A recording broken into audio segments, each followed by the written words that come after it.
येतीलच, पण आता आमची शिवस्वराज्य यात्रा थोडीशी मध्यम पद्धतीने करा, आमचा काही जास्त आग्रह नाही. पण मला इथं आल्यावर ही न भूतो न भविष्यती गर्दी बघून आश्चर्याचा धक्का बसला की प्रचंड संख्येनं मगाशी उदगीरला सुधाकर भालेरावांच्या समर्थकांनी गर्दी केलेली आणि आज या ठिकाणी अहमदपूरला देखील प्रचंड गर्दी आज आपण सगळ्यांनी या आमच्या शिवस्वराज्य यात्रेचं स्वागत करताना केलं. शिवस्वराज्य यात्रेच्या निमित्ताने महाराष्ट्रातल्या प्रत्येक महत्वाच्या मतदारसंघात जायचं आणि आमची पक्षाची भूमिका मांडायची, महाराष्ट्रातल्या जनतेचं जागरण करायचं, महाराष्ट्रातल्या भविष्य काळाच्या विषयी एक विश्वास निर्माण करायचा, ही आमची त्याची भूमिका आहे. आज खरं म्हणजे या मतदारसंघामध्ये ज्यांना आपण मागच्या वेळी आमदार केलं होतं ते महाशय आम्हाला सोडून गेले, पवार साहेबांची गद्दारी केली. आधी उदगीरला मंत्रिपद मिळालं म्हणून नाराजी होती, तरी देखील त्यांच्या मागे गेले. आपल्या या भागातल्या जनतेला स्वाभिमानी नेतृत्वाची अपेक्षा होती, लाचार नेतृत्वाची नव्हती. म्हणून तुम्ही सगळ्यांनी नेता बदलला आणि विनायकराव पाटलांच्या रूपाने एक स्वाभिमानी नेता आपल्या सर्वांच्या समोर आज उभा राहतोय. आपल्या सगळ्यांनी त्यांना आशीर्वाद द्यायचं ठरवलेलं दिसते. पण मित्रांनो, मागची लोकसभा झाली, 69,000चं लीड एकदम 2 का 3 का 4,000वर तुम्ही खाली आणलं. म्हणजे मतदारसंघामध्ये वारं भारतीय जनता पक्ष आणि त्यांच्या मित्र पक्षांच्या विरोधात फिरायला लागले. हा त्याचा एक आकडेवारीनं द्यायचा एक पुरावा. 69,000 मतांचं मताधिक्य कमी होऊन एकदम 4,000 का 3,000 मतावर हे मताधिक्य तुम्ही आणलं, म्हणजे तुम्हा सगळ्यांचं कौतुक करावं तेवढं थोडं आहे. शाहू फुले आंबेडकरांचा विचार या मतदारसंघात किती रुजलेला आहे हे तुम्ही सगळ्यांनी एक मतानं दाखवलं. मागच्या काळामध्ये जास्त मताधिक्य गेलं त्याची अनेक कारण आहेत.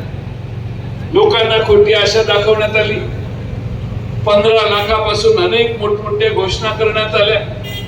सामान्य माणसाला वाटलं की जरा बदल करून बघूया, म्हणून मनमोहन सिंगासारख्या एका सद्ग्रस्ताच्या नेतृत्वाखाली चाललेलं सरकार भारत देशातल्या जनतेनं बदललं. आम्ही तो बदल स्वीकारला. आम्हालाही वाटलं की लोकशाहीच्या मंदिरात संसदेत आज जाणारा माणूस पहिल्या पायरीच्या वर डोकं ठेवून साष्टांग नमस्कार करतो, तो या देशामध्ये लोकशाही वाढवेल, लोकशाहीचं वातावरण निर्माण करेल. आपल्यातल्या किती जणांना माहिती आहे माहित नाही, पण नरेंद्र मोदी साहेबांनी संसदेच्या पहिल्या पायरीला साष्टांग नमस्कार केला आणि ते त्या संसदेत गेले, पंतप्रधान म्हणून काम करायला. ज्यांच्या समोर हे नमतात ना, त्यांचा काटा काढल्याशिवाय हे राहत नाही. म्हणून ती संसदेची बिल्डिंगच बदलून टाकली. नवीन संसद 72 बांधली.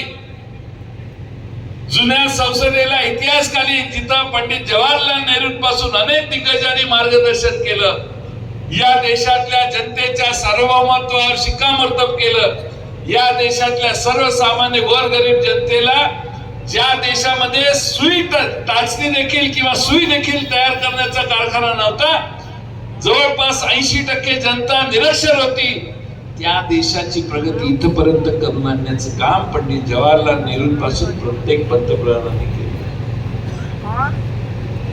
शून्यातून विश्व तयार करावं तसं या देशाची घडी त्यांनी बसवली. या देशामध्ये IIT सुरू केल्या, मेडिकल कॉलेजेस सुरू केली, उच्च शिक्षणाच्या देशाभर वेगवेगळ्या व्यवस्था निर्माण केल्या. या देशात नवरत्न असणारी फार चांगल्या पद्धतीच्या पेट्रोलियम आणि अन्न कंपन्या सुरू केल्या. या देशाची मत्ता कुणाच्या खाजगी माणसाच्या हातात जाऊ नये, सार्वजनिक राहावी, देशाच्या मालकीची राहावी, म्हणून त्यांनी देशात व्यवस्था तयार केली. त्या सगळ्यांवर पाणी फिरवण्याचं काम 2014ला निवडून आलेल्या सरकारनं केलं. या देशातल्या बहुतेक सगळ्या कंपन्या विकण्याचं काम यांनी केलं. विकायचं तर चुकीचंच आहे, पण विकल्या त्या ठराविक 2-4 जणांच्या हातात गेल्या. या देशामध्ये जे काही खरेदी करायचं असेल ते या देशात 2-3 खरेदी करायचा अधिकार आहे, 4-5व्याला नाहीये. या देशात कोणतंही मोठं काम निघालं तर त्या 2-3 मिळतं, 2-3 मोठ्या कंपन्यांनाच मिळतं. हा इतिहास होता, हा सगळा अनुभव आला. त्याच्यात भर म्हणून या देशामध्ये अल्पसंख्याक समाजाला संकटकाळी संकटात आणण्याचं काम, संकटात आणण्याची व्यवस्था इनडायरेक्टली कशी होईल हे बघण्याचं पाप देखील या लोकांनी केलं. त्याच्यात भर म्हणून या देशातली घटना त्यांना अडथळा वाटायला लागली. म्हणून परवाच्या लोकसभेच्या निवडणुकीत त्यांच्या 11 खासदारांनी भाषण केली, आम्हाला निवडून द्या, डॉक्टर बाबासाहेब आंबेडकरांची घटना आम्हाला बदलायला दिल्लीला जायची. सगळ्या देशाला कळलं यांना दिल्लीला 400 पार का करायचे. मी भारतीय जनतेचे आणि तुम्हा सगळ्या लातूरकरांचे आभार मानेन की तुम्ही त्यांचा प्रवास थांबवला आणि 240 वर या देशातल्या जनतेने भारतीय जनता पक्षाला ठेवलं. नाईलाजानं मोदी सरकार म्हणणाऱ्या मागच्या सरकारला 2 बाहेरून टेकू घ्यावे लागले, नितीश कुमार आणि चंद्रबाबू नायडू. जगाच्या पाठीवर सगळ्यात पलटी कोण मारतात तर हे दोघच मारतात. त्यांना घेऊन यांनी हे सरकार स्थापन केलं. त्यामुळे तुम्ही काही चिंता करू नका. 5-7 महिन्यात मूड बदलला नितीश कुमारचा की पडली. आणि मूड बदलण्यात नितीश कुमारचं तर नावच पलटूराव आहे.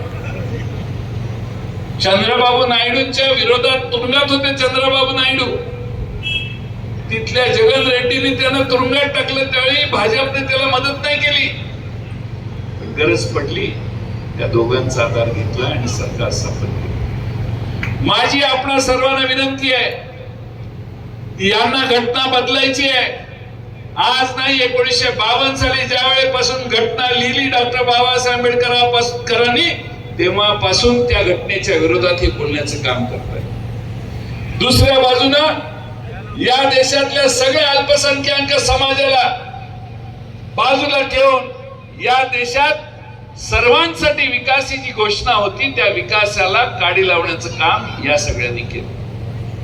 आणि म्हणून या देशात सगळे एकत्रित आले आणि त्यांनी त्यांचा वार थांबवला. पण तरी देखील हे सत्तेत बसले. तुम्हा सगळ्यांना माझी विनंती आहे, मुंबईची राजधानी, महाराष्ट्राची राजधानी मुंबई आणि महाराष्ट्र हे जोपर्यंत भारतीय जनता पक्षाच्या ताब्यात आहे ना, तोपर्यंत महाराष्ट्र जोपर्यंत यांच्या ताब्यात आहे तोपर्यंत यांचं दिल्लीतलं सरकार जाणार नाही. मी तुम्हा सगळ्यांना विनंती करेन, त्या शेवटचा धक्का या विधानसभेत द्या. भारतीय जनता पक्षाचे महाराष्ट्रात हद्दपारी करा आणि कोणत्याही परिस्थितीत पुन्हा कधी यांना घटना बदलण्याची भूमिका घ्यावी लागणार नाही, घेता येणार नाही. या महाराष्ट्रातला सगळे समाज गुण्यागोविंदानं राहतील, समाजातली तेढ थांबवतील, अशी भूमिका तुमच्या या विधानसभेत आपण एकदा घेऊन दाखवा. मी तुम्हाला सांगतो की महाराष्ट्रात पुन्हा एकदा सगळे गुण्यागोविंदाने वागतीलच, पण दिल्लीमध्ये देखील भारतीय जनता पक्षाचं सरकार तुमच्या या धक्क्याने जाऊ शकतं. प्रश्न अनेक आहे. महागाईवर कोणीतरी बोललं असेल, एवढी महागाई वाढली, 80 रुपयाची किंमत गोष्टी 100 रुपयावर गेल्या आणि त्याच्यावर ह्यांनी बहादरांनी 28% जीएसटी लावला, 24% जीएसटी लावला, 18% जीएसटी लावला. म्हणजे वस्तूंच्या किमती महाग होतात ते समजू नये आम्ही, त्याच्यावर एवढा मोठा प्रचंड टॅक्स ही लोक लावायला लागली आहे, जीएसटी, ज्यामुळे तुमच्या खिशात 1 लाख रुपयाची मोटरसायकल पोरग घ्यायला घेतलं तर आधी 28,000 रुपये राज्य आणि केंद्र सरकारला द्यावे लागतात, त्यावेळी तुमची 1 लाखाची मोटरसायकल